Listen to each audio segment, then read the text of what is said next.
Widespread reporting says that the Republican governor of Florida, Ron DeSantis, is expected to formally announce his candidacy for the 2024 presidential election in a conversation with Elon Musk on Twitter. Intrigued? Then click that like and subscribe and enjoy the video.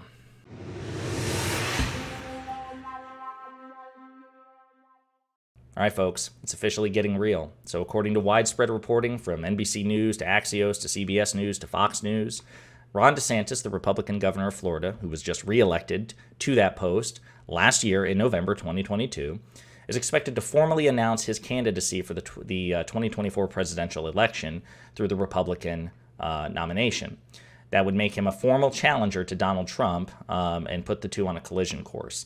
And the means by which DeSantis is reportedly going to make his candidacy known is in a Twitter conversation with Elon Musk. So we are talking about in one space, I assume it'll be in person, I guess it's entirely possible it won't be, but either in a physical space or a virtual space, two very powerful, very conservative, very uniquely, remarkably cringy men having a conversation about the future of this country.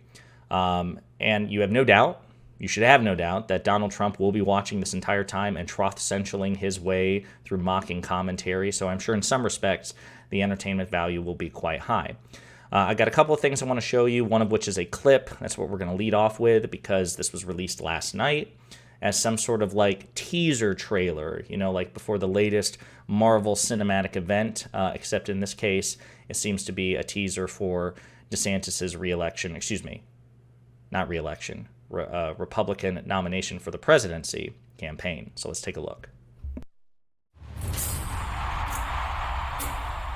They call it faith because in the face of darkness, you can see that brighter future. A faith that our best days lay ahead of us. But is it worth the fight? Do I have the courage? Is it worth the sacrifice? America has been worth it every single time.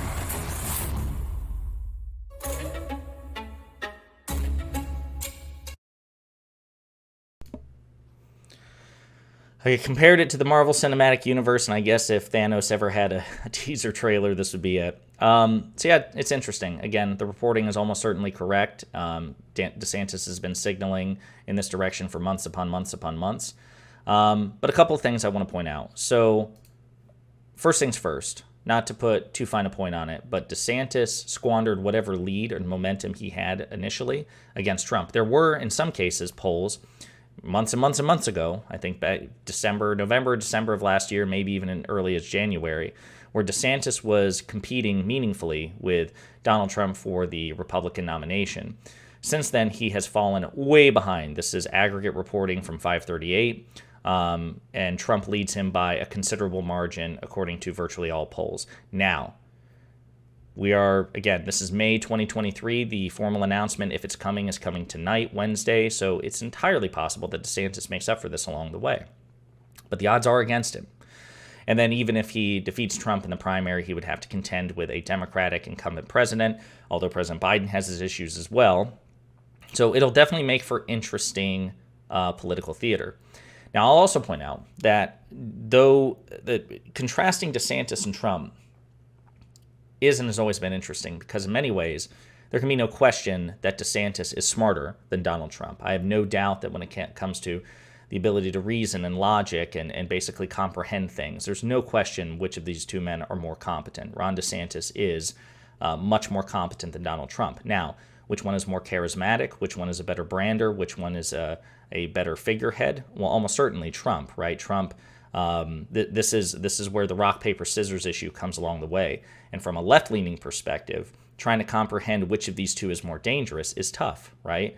I don't think there's a clear answer here because on the one hand, DeSantis is extremely competent, and he also has very fascistic tendencies.